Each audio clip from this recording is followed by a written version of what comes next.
So Ryan, when we look at this game, let's kind of dive into how we see it like playing out, right? And then kind of end with your prediction. So I'll let you kind of start off.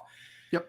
Because I think what we're going to do today with the predictions is I'm going to tell you what I'm going to do. And then Ryan, if you're on the same page with me, you can. One of the most troubling things for me, Ryan, right now in evaluating this team is I can't really point to certain things to say, hey, you know what? Like you can hang your hat on this, and if you fix this, then it'll be fine. You can defensively, but offensively, it's just there's a lot more concerns for me because it's not just about changing the scheme. There's a psyche problem on this offense. There is a confidence problem on this offense. There are a lot of things that are harder to fix, and I don't know if the people there are capable of doing it. We'll have to find out. So, but what I'm doing today with my prediction is I'm going with what should happen, not so much what I think will happen, because I have no clue what's going to happen. I have a very hard time getting a read on this football team because I just don't know mentally and emotionally where they're going to be. You know, because we've seen them up for the Cal game emotionally and mentally, some up for the Ohio State game mentally and emotionally, down for the Marshall game. Okay, was that just because the Ohio State letdown? Is this team just very inconsistent from an emotional standpoint? I don't know, because we're still so new into this coaching staff's tenure together. So I'm just going to tell you what should happen based on the talent of the two teams, the matchup of the two teams, and what should happen coaching-wise to take advantage of the strengths and weaknesses of your own team. So that's what my prediction is going to be today. Not so much how I think it will play out, because I have no clue, but how it should play out. And that's normally how my written predictions are, but I'm going with that in this show too, because I just still don't have a good feel for what this Notre Dame team is all about on either side of the ball. Like Al Golden, great job last week. But my fear is that he's going to go with a pass-happy game plan again, like we saw the first 2 weeks, and I don't think that's going to work as well against North Carolina, in my opinion, as it did against Ohio State, because you don't have a whole month, 2 months to prepare for it like you did the Buckeye game. Yeah, I agree. So, I mean, I took it from the same vantage point too, right? Like my prediction is also based upon how I think it should come, how it should play out. And that's what I did last week too against Cal. And me and you were both pretty close to the Cal score, right? Like at least in the ballpark. Yeah, you were a little closer than I was. Yeah. No, what was you said 27-13? I was 27-13, or 14. Yeah, one of those. I was 20-16, so kind of like right in the middle of those two is kind of how the game played out. But last week I predicted how I thought the game would go, and that's pretty much how it went. But I just Cal was a much easier team to predict because of the matchup. North Carolina is a lot tougher to predict, in my opinion. So I'm going to go with something different in this game. Yeah, because I mean, for North Carolina, they are also a little bit of a question mark, right? Sure. Like, because they are a very talented team. I don't think anybody would doubt that part of it. It's just you haven't seen it against a great team yet, right? So and you mentioned like they won against 7 against Georgia State, right? And they almost gave up a comeback to Appalachian State. So it's not like they've just been like this dominating 50-something to 10 victory every single week. Like they're averaging 51 points, but they're also giving up 37 points a game, right? Over 37 a game. So there's a lot of question marks here. How I kind of see it playing out personally is this is more of a comment on what what North Carolina is comparative to what Notre Dame is. Honestly, Brian, North Carolina's defense is not good, man. And I understand that Notre Dame has had their deep struggles on the offensive side of the football. I get it. But at the end of the day, man, I've seen a couple not great offenses score in North Carolina. So I'm sitting here and I'm just like, there is no possible way Notre Dame doesn't score a little bit on them, right? Like there's no possible way, in my opinion. Like that's what my mind is telling me. It's not even a heart thing. Like this is not a bias thing at all. This is like, do you see how bad that defense is? Do you see how bad it is? Like it's been really rough, folks. So that's how I kind of see it. I think Notre Dame's going to be able to score on this team a little bit, right? Like I think they're going to. And from there, it's how much can your defense limit the North Carolina offense? That's what it comes down to for me, because I would really be surprised if Notre Dame just laid an offensive goose egg in this game, just based upon what I have seen from North Carolina the first 3 games. I was having a conversation on Twitter the other day, and I don't often discuss things with people on Twitter, but this guy had trying to have a real football conversation. And it was like, hey, look, I agree with a lot of what you wrote in your keys to I think it was the keys to victory part. I forget which one it was. No, it was the stacking up article that we did. And he said, but I just can't see this offense. I can't give Notre Dame the edge in this particular aspect of offense. And I said, look, I understand it. I said, but number one, Notre Dame's rankings are better, and they've played tougher competition. Mm-hmm. Right. Like I know that Notre Dame fans are frustrated how bad the offense is, but honestly, in every capacity, North Carolina's defense has been worse because they're not only getting gashed, they're getting gashed by teams they shouldn't be getting gashed by. I mean, App State's a quality football team this year. They're not a 61 points quality football team this year. Mm-hmm. They're not an almost 600 yards of offense quality football team this year. That's not what App State is. I mean, you look at the other games they've played, and they scored 32 points and had 456 yards against Troy, 6.6 yards per play. It's pretty good. 17 points and 315 yards on the road against A&M. For a team like App State, that's a pretty good day. Got the W. Yep. Against North Carolina, they had 649 yards and 8.2 yards per play. Like, that is a significantly better output than anything that they've done. I mean, and Ryan, I'm looking at this. The last time that App State went over 8 yards per play was the end of the 2020 season against North Texas. A team that year, Ryan, they went 4-6 and gave up 42.8 points per game that year. Wow. Right? So, I mean, that's just not something that they do often. So, but that's kind of goes to the point of, if you can't get right this game, there's a huge problem that doesn't just get fixed by putting Tobias Merriweather out there, which they should do. Right? Sure. That's not the point. That should happen. But what I'm saying is, if you don't get going this game, there's a much deeper problem. And you've got to, if you're Marcus Freeman and your offense doesn't score in this game, you've got to sit back and say, Houston, we have a problem. We have a big, big problem, because this isn't good, man. This is not good at all. Hopefully that we're not having this conversation after this game. Well, hopefully we're not. Hopefully the conversation going into BYU is, okay, can they sustain what we've seen the last 6 quarters on offense? Because you look at the second half against the Cal, where they scored 17 points in the second half. Now, that's not, they're looking like 2019 LSU, right? But, 17 points get you to 34 points against a pretty good Power 5 defense, which we talked about. So, and then, of course, your last 2 drives, you're playing keep away. So that's the thing. You scored 17 points plus you stopped. The only time I think Cal stopped Notre Dame in the second half was when Notre Dame pretty much was just running the clock out, right? Yep. So, okay, can you keep that going? I hope that's the conversation. That needs to be the conversation. And if they can do that, honestly, Ryan, even in a loss, if it's a shootout and they lose in a shootout, I'll be disappointed. We'll be very critical of what happens. But it's kind of like, the defense is going to get figured out. If the offense, if they lose a 24-20 game, the post-game show is going to be very interesting. Let's just say that, right? Post-game show is going to be very interesting, because this is absolutely. And now, will North Carolina get better? Yeah. Sure. Will their defense get better? Yeah. They're not going to end the season giving up 37.7 points per game.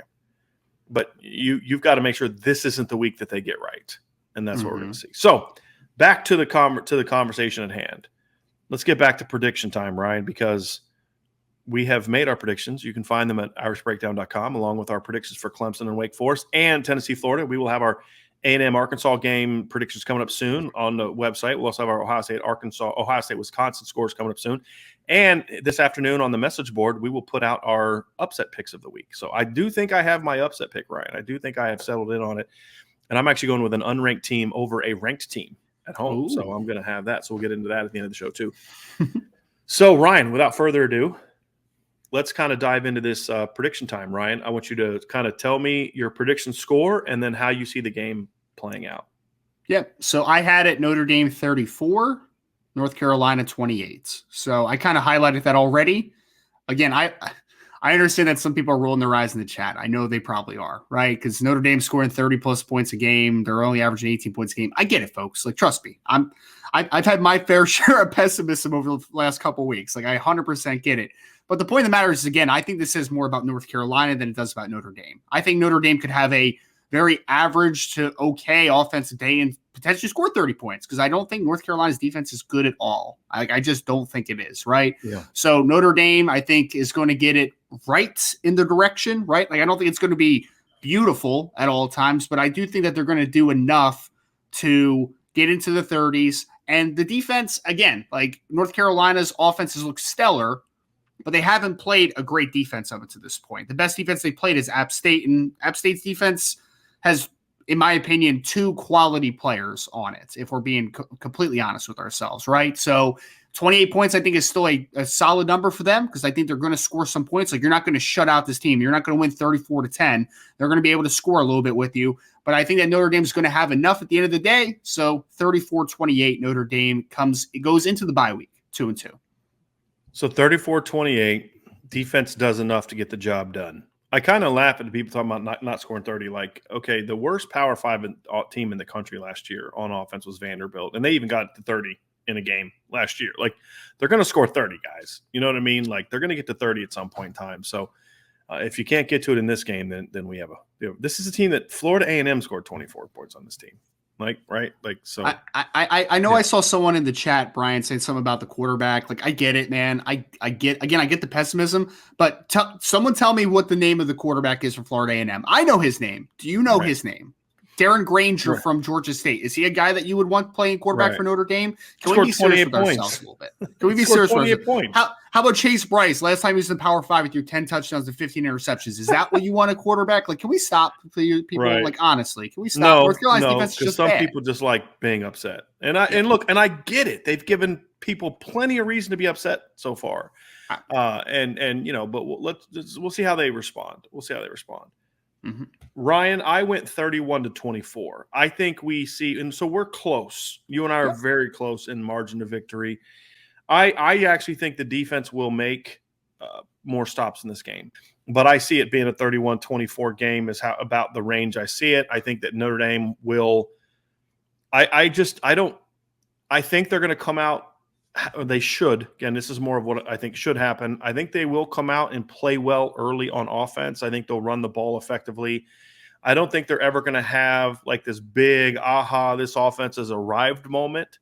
Mm-hmm. But I think they're going to move the ball enough that they'll get into an early rhythm, or should move the ball well enough early to get into an early rhythm, get some early points. But a lot of this too comes down to one of the things that could spark this offense is help. A strip sack that gives them the ball at the 25-yard line. Yep. An intercept. I mean, look, like Cincinnati last year, they didn't look great early against the Notre Dame defense, right? It wasn't until they had the interception that set up the first score, and then they had the fumble on the kick return to set up the next score. Like, Cincinnati scored 24 points on Notre Dame last year, missed a field goal, should have had 27. But like 10 of their points came off of their defense setting up scores, right? So like I see something like that right now. That's kind of how I see it playing out. I see that them getting a little bit of help. I think the big thing for me is you've gone 3 games without a turnover, and this isn't even about North Carolina. It's just that just doesn't happen in football. I mean, you just don't see that, not from a defense of the quality of Notre Dame's. And so I do think that there's going to be turnovers in this game that is going to help the Notre Dame offense. I don't think it's going to be a light the world on fire. Okay, now this is the group we've been waiting to see all year. I think they'll do enough to kind of feel like, okay, there's still some adjustments to make, and they can build on this in the bye week and then hopefully be ready to go play BYU. But I think it'll be enough. But I also think that they're going to capitalize on some good defense from the Notre Dame side of things to help get them some scores.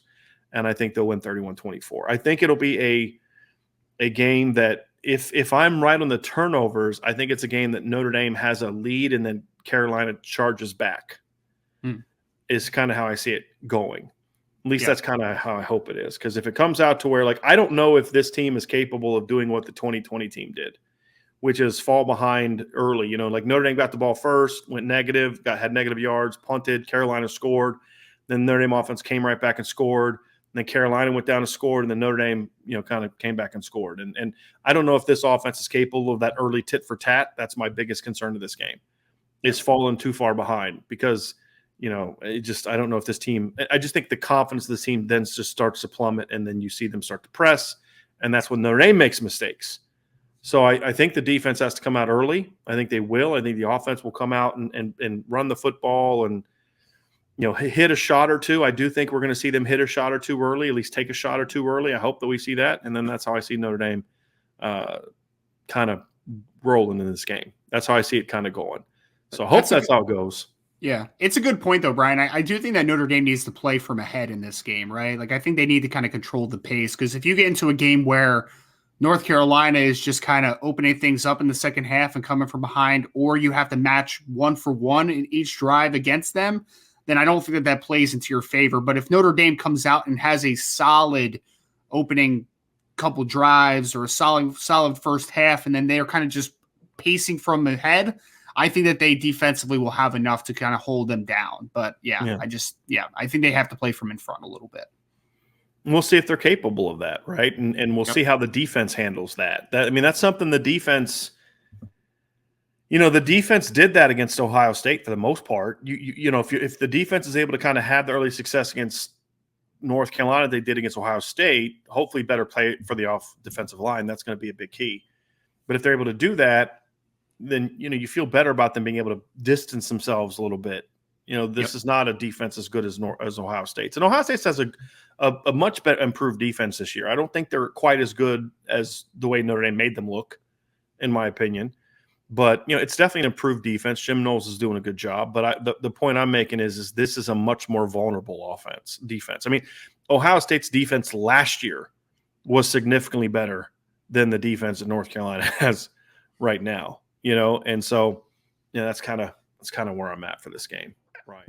Do you think it matters how they win for Notre Dame to kind of go into the bye week with the kind of confidence that the ship gets fully righted, or do you think it has to happen on the heels, so to speak, of Notre Dame's offense showing, like, does the Notre Dame offense have to go into the bye week having earned its own defense's trust and respect for this thing to get really rolling? I have an opinion on this. Yes. I want to give you a chance to answer it first. Yeah, I lean towards the latter 100%. I think that, look, there's a possibility where you just kind of stifle North Carolina's offense a little bit, not fully, obviously, because they're a talented team, and you could win an ugly game, right? Like, there's a possibility of that, Brian. But, like, I wouldn't feel better personally because, one, again, I just keep coming back to this, North Carolina's defense is bad, right? Mm-hmm. So the biggest thing that has been so frustrating is the offensive performance from the Notre Dame side of things. So if they come out of this game and they win an ugly game where the offense just does not look like it's in sync, it's not improved at all, then I feel better because they won a football game against a team that I consider a good team, at least a talented team. But if they have a bad offensive performance, then I don't think you can say they are close to righting the ship or heading in the right direction, because that's been the biggest question mark so far. And you're going to get into these games, probably against Clemson, definitely against USC, where your offense needs to play well. Like, right. It just needs to, right? So I think I would call it bittersweet, because at the end of the day, a win is all that matters. But to your question of would I feel better about the trajectory of the ship getting righted, I would say no, because I need Notre Dame to have a good offensive performance here. Yes. They have to be able to show that they have a pulse offensively. And with all due respect, for me, Ryan, and I'm not trying to take a shot at Notre Dame or the offensive staff or anything like that, but when we're talking about how happy we are about a game in which they had 24 points and 297 yards of offense as being a coming out party, or 147 rushing yards as the run game got going, that's a big problem. Right? Like, and to your point, it can't be that, in my opinion. Mm-hmm. It can't just be that your defense, like, could Notre Dame win this game, to your point, where their defense just overwhelms North Carolina, and it's a lot like 2017 and they win 20-17 or 24-17? Sure. Possible. I think this defense has a chance to be every bit as good as the 2020 defense, if not better as a whole. There's no Jeremiah Owusu-Koramoah on this group, but there's a chance as a whole for it to be better. And so for me, Ryan, to your point, they could get a win against North Carolina that way, but I'm going to get really nervous about some of the teams that they're going to play down the road. And so if they win this game ugly, where I'll feel good, I was like, okay, they're definitely going to be a bowl team for sure now if they win, even if it's an ugly win, because you're 2-2, and if you win ugly enough to beat Cal and in North Carolina on the road, you're going to be able to win ugly enough to beat Stanford at home, UNLV at home, Navy at home, Boston College at home, and probably Syracuse on the road, probably. Yeah. Right, but that's not the given it should have been early in the year. So you're talking about potentially 7-5. With most likely losses to BYU, because I think BYU is better than North Carolina as a whole team, because their defense is a lot better. You're talking about a loss to Clemson. You're talking about a loss to USC. So you're talking about a 7-5 season. If they can come out of this game and the offense really takes it to Carolina, which to me means you get it right around their scoring average, if not higher than their defensive scoring average. Yeah. And the defense just has a good day, then I'll say, okay, I think they've figured it out. I think they're going to build on last week's win this week, and now this team's got a chance to roll going into the Clemson game. So I do think that I try not to overreact to smaller sample sizes, but I think that's where we are when you're 1-2. When you're 1-2 at a loss to Marshall, that's where you have to be, because I think this team is in a really fragile place right now. Yes, that how they play this game is going to have a big impact on their faith in each other, their trust in their other. I see if Notre Dame doesn't win this game, I see a fracture coming between the offensive side of the ball and the defensive side of the ball, more so the defensive side of the ball with the offensive side of the ball. I think there comes a lack of faith in the staff, especially on the offensive side of the ball. I just see it. I see it creating a lot more issues if they're not able to win this game. And I don't care how they win. They need a win to really get this thing going. The quality of the win, to me, will determine just how much this team springboards off of this.